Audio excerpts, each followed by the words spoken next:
Hello everybody, Sutra here with a video, and today I have a video where we are going to be reacting to some woke TikToks.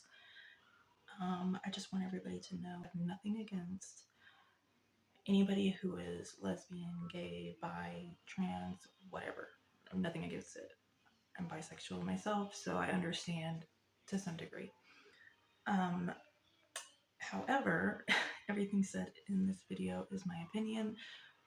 It is not meant as hate speech. With that, let's get it. Pride flag. Hi folks, my name is Miranda. I use she, her pronouns, and I'm a licensed professional counselor and sex therapist in Erie, Pennsylvania. And today I want to talk about minor attracted persons.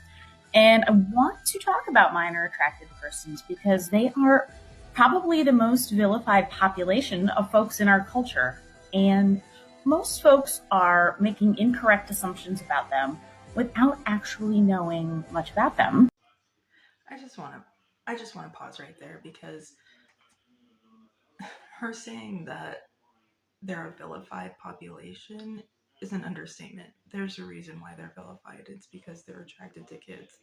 And let's say that if this person was sexually abused or whatever, that isn't an excuse. The fact that it's vilified amongst everybody is because it's wrong and illegal, very illegal. Yeah, let's continue. And those assumptions create harm for an already marginalized population. You may have noticed that I'm using the term minor attracted persons, sometimes abbreviated to MAPS, instead of the more commonly used term pedophile. And I'm doing this because the term pedophile has moved from being a diagnostic label to being a judgmental, hurtful insult that we hurl at people in order to harm them or slander them. I just wanted to pause again, sorry. The fact that she's like, we're using this word to hurt them. No, honey, we're just calling it like it is and like we see it. This is crazy. Slander them. Let's continue. I also prefer person first language that recognizes that any label we might apply to a person is only part of who they are and doesn't represent everything that they are.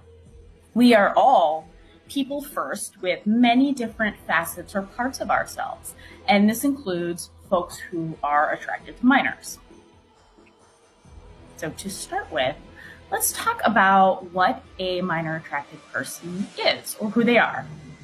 This term simply means that the person has an enduring sexual or romantic attraction to minors.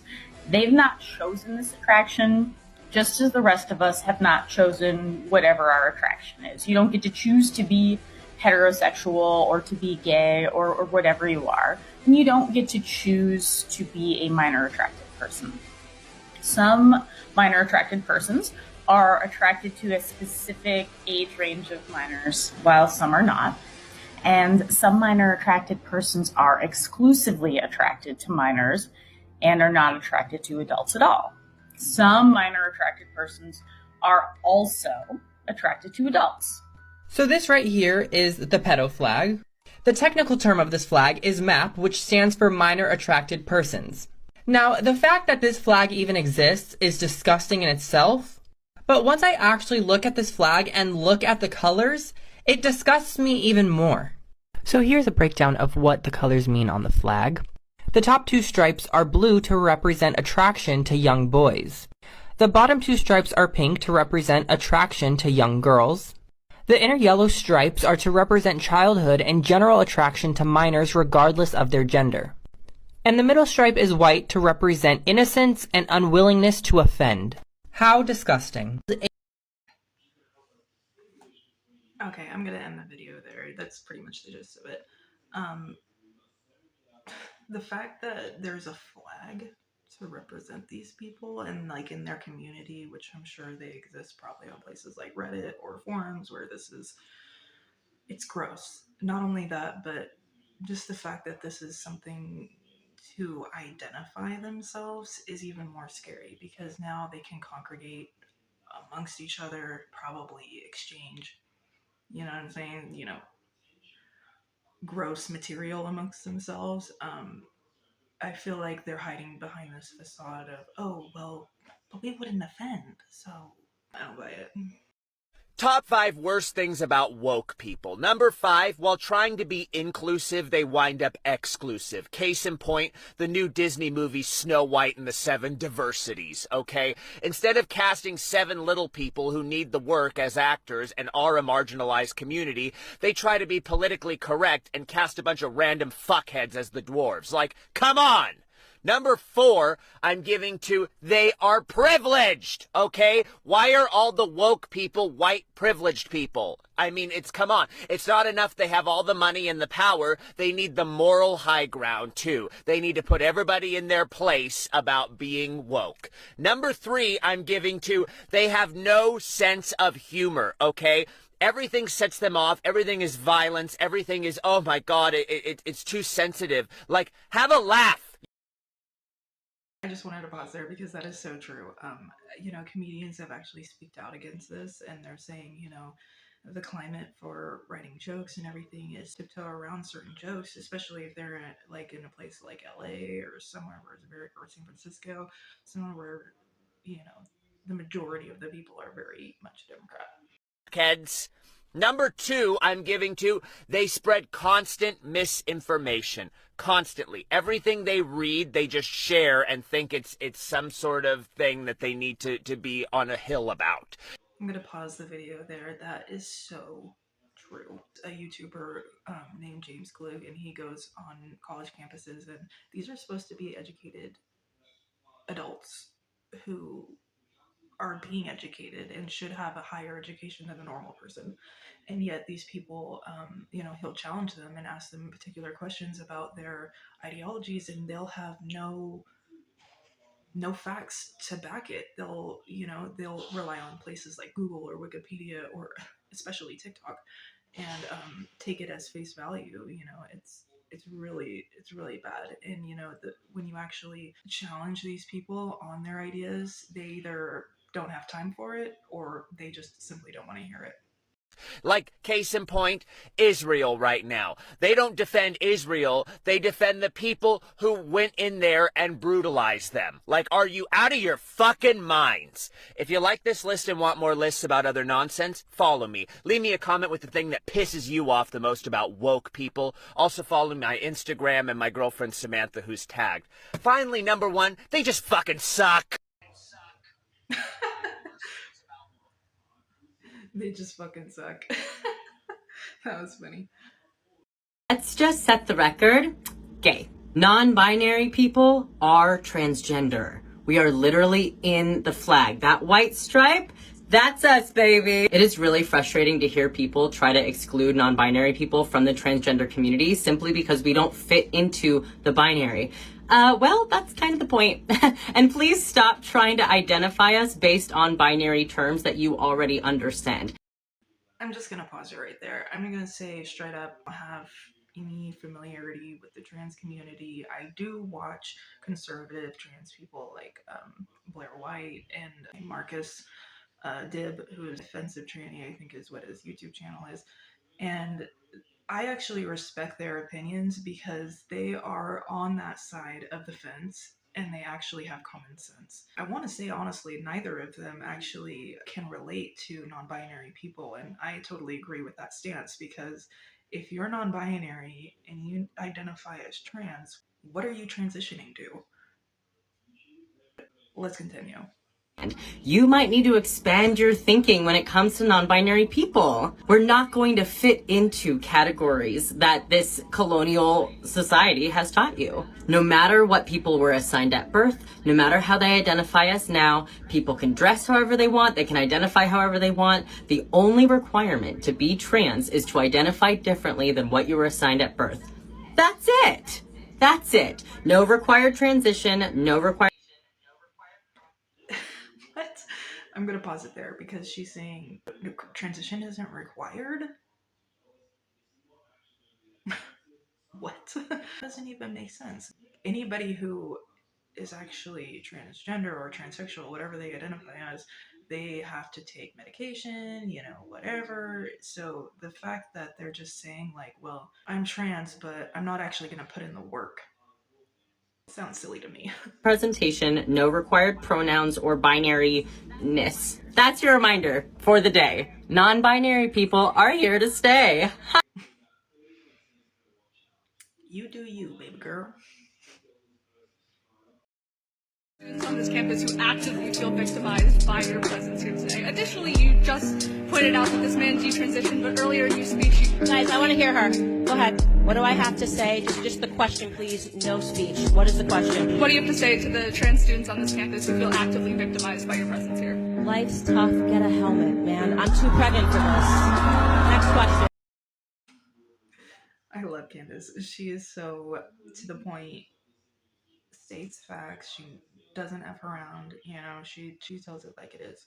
And, you know, I think one of the things that come with the people that are woke, they think that anything that is outside of their norm or outside of their opinions is hate speech. And anything that anybody doesn't agree with, well, you're being hateful. How is anybody gonna come to an understanding or come to an agreement if we're just like yes men? Another thing I wanted to point out too is that she's saying, how do you feel about people who feel victimized about your presence here?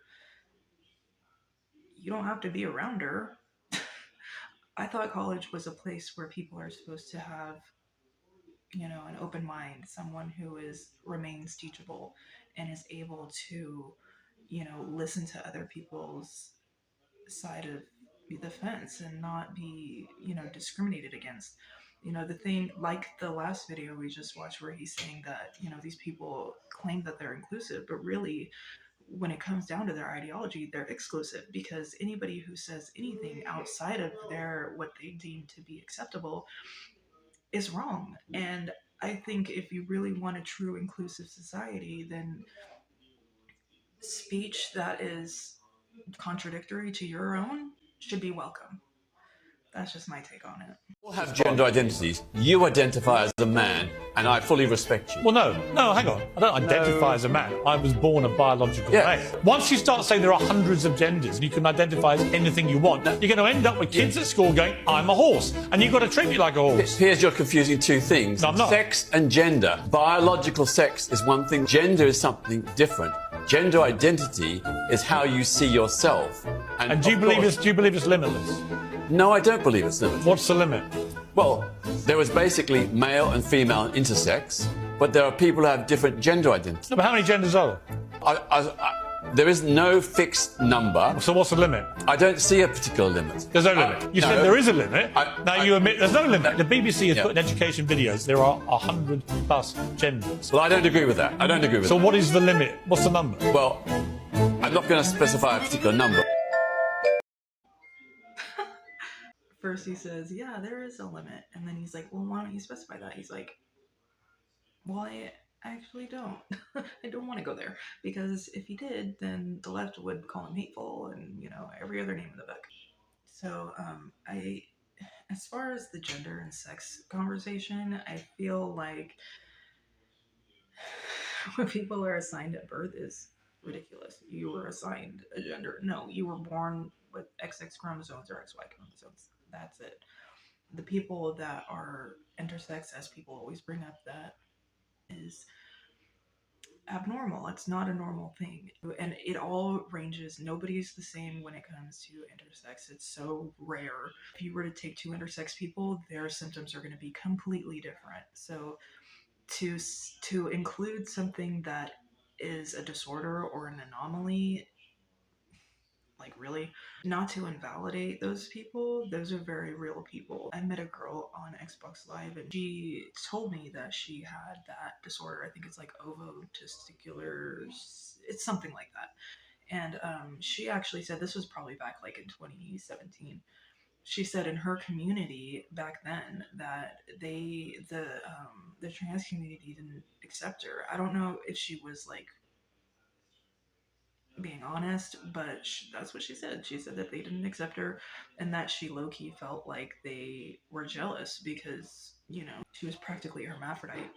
So I just think it's funny that if that is true, then the irony in that now they're constantly using them as a talking point is almost as if they're called into the discussion now because it's convenient.